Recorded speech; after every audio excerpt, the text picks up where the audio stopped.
Eddie Jones has named his initial England squad for the matches against Scotland on the 27th of June, and then the Americans and the Canadians on the 4th of July and 10th of July, respectively. Now, it's a bit of a funny squad because obviously he's not able to select any of the guys going to South Africa with the British and Irish Lions, and then he's also at the moment not been able to select anybody of the 4 Premiership semi-finalists, so Bristol, Exeter, Harlequins and Sale. So there's so many names missing. There's 21 guys initially, and then 22 if you count Gabriel Ogra, who's been added into the squad, who are uncapped in the squad. So the majority of the squad is uncapped. There's only a couple of players who have caps in double figures. They are going to name another squad closer to the time once we're getting closer to the games against America and against Canada, which will surely see a bunch of players from those four teams come in. Also, it must be said that Eddie Jones has decided to rest some of the big guns who didn't make the Lions tour, the likes of George Ford, Johnny May, Ben Youngs, Will Stewart, Jonathan Joseph. These kind of guys have all been rested. They've been given the summer off. So, goodness me, man, I'll take some advice as per usual when I'm going through a bunch of these guys. It makes me wish I was watching some more Premiership this year because there's a whole bunch of new names for me. But we'll go through them and you guys can let me know your thoughts on how things are looking. So initially they are named Blaymire and Singleton as the hookers, but Singleton is apparently a COVID close contact, so he's withdrawn from the initial squad and has been replaced by Gabriel Ogra, but I would imagine Singleton will be back at some point. Singleton is the only one of those 3 guys who has a cap. He's also the oldest at 25. So the other 2 guys being 23 means that there's a fair bit of youth on display, which is good for the development of England rugby going forward, because if there's one thing that Eddie gets a little bit criticised about, it's for maybe not blooding as many players as he could. He kind of sticks to his favourite guys. I was a little bit disappointed to see no Alfie Barbari's name there, but I did see that he is apparently on an injury list. So there you go. I'm assuming that'll be why he's not selected. I did look up some of Jamie Blaymire's stats. Is it Blaymire or Blamire? Apparently he's a bit of a turnover merchant, which is also a bit of good news for a hooker. Fair few Newcastle guys in here, to be honest, man. Props, Davison, Hayes, Hill, Genge, and Urbano. Obviously, Genge is your most experienced guy there. He has, I think, got the most caps of anybody in this team with 28 thus far. 26 years old. He's also one of the older guys, although Davison, if he gets his debut, will be a 28-year-old. To get his first cap, but the fact that you got no props in their 30s is also speaking to the fact that this is a very, very young side. You got a 22-year-old guy in Hayes as well. Locks, Monga, Yules, Martin, Robinson, and Wells. Yules is again one of the more experienced guys with 21 caps. Sean Robinson, I mean, him and Harry Wells, from what I understand, can both kind of play loose forward. I've kind of had a look at their recent stats, and it seems like there's been a bit of kind of floating between, blindside flanker and lock. So I'll be curious to see where these guys play. Otherwise, it's just the 3 specialist locks in Mungo, Yules, and George Martin. Yules has been capped 21 times, Martin the once. And Munga, who I didn't know anything about, 20 years old, apparently plays for London Irish. Interestingly, Eddie Jones did speak specifically about him in the press conference, saying there's just something about him, kind of physical, athletic play. He seems to be a pretty big unit, over 2 meters tall. So again, another prospect for the future, perhaps. Loose forwards, Chick, Hill, Ludlam, Ludlow. That's going to be a commentator's dream. Lewis, Ludlam, and Lewis Ludlow. Phenomenal, both flankers as well. Reed, Underhill, and Willis. Obviously, Underhill's the biggest name that jumps off that list, and the Willis is Tom Willis. It's not his brother. So yeah, I didn't realise there were siblings, but there you go. It speaks to my lack of knowledge.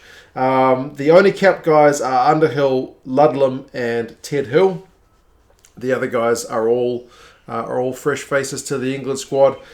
Lewis Ludlow, you got a big tackling machine in him, which is a bit of good news, a bit of work rate. Eddie does love a wee bit of work rate, and it seems like Tom Willis is a little bit like his brother in that he's a bit of a turnover merchant as well. Has scored a few tries in the Premiership this year. Ludlam as well, also kind of tackles and turnovers. So that department, which seemed lacking in England rugby for a while, at least based on this list, which is an indication of where Eddie's kind of, putting some feelers out in terms of who can make the step up, seems to be a bit more well-stocked than it used to be. And again, age-wise, the oldest guy is 26 of all those guys. So, yeah, pretty youthful indeed. Scrum-halves, Mitchell, Robson and Spencer. Maybe the most experienced area of the team all round, because you got 12 caps for Robson, 4 for Spencer. I'm surprised Spencer only has 4 caps. I just gut feeling thought he had more, but nope. And Mitchell will be your debutant. And again, in terms of age-wise, more experience as well. 24, 29 and 28. Kind of the old in the fact that the youngest guy is 24. Fly half is a bit of a weird one. I mean, Jacob Umang is kind of a specialist fly half. I've put de Glanville there because maybe he's going to cover. I know he's been mostly playing fullback for Bath from when I've tuned in recent times, but he can play 10. Correct me if I'm wrong, but both of those guys are pretty entertaining guys to watch. Managed to beat a few defenders in their time, so yeah, that's going to be really curious to see, because I mean, I know there's been a few people calling for Marcus Smith in recent times. Obviously, he's not available yet. I can't imagine him not being included. With Eddie, you never know. But yeah, one of these guys surely gets a crack at the 10 jersey to play Scotland A initially. Midfielders Dingwall, Kelly, Lawrence and Ajomo. I don't know anything about him other than his father apparently is a bit of a big pair of shoes to fill. So he's got the pedigree there. Plays for Bath. I've just had a look at him on YouTube. Seems pretty solid, but I couldn't find a heck of a lot about Max. Ollie Lawrence we're pretty familiar with. Maybe didn't get as much ball as we would have liked to see him with his 6 caps for England in recent times. Dan Kelly and Fraser Dingwall also uncapped. 19 years old, Dan Kelly. Apparently he played for Ireland under 20s, which I wasn't aware of, but he's been called up for England. So Ireland's loss, I guess, is England's gain here. Outside backs, there's only one who's got a cap, and that's Falconer Singer. That's unbelievable. 9 caps for him. But Bassett, Hassel-Collins, Radwan, Parton, and Freddie Stewart are the guys. The oldest being Bassett, but all the other guys 23, 22, 23, 23 and 20.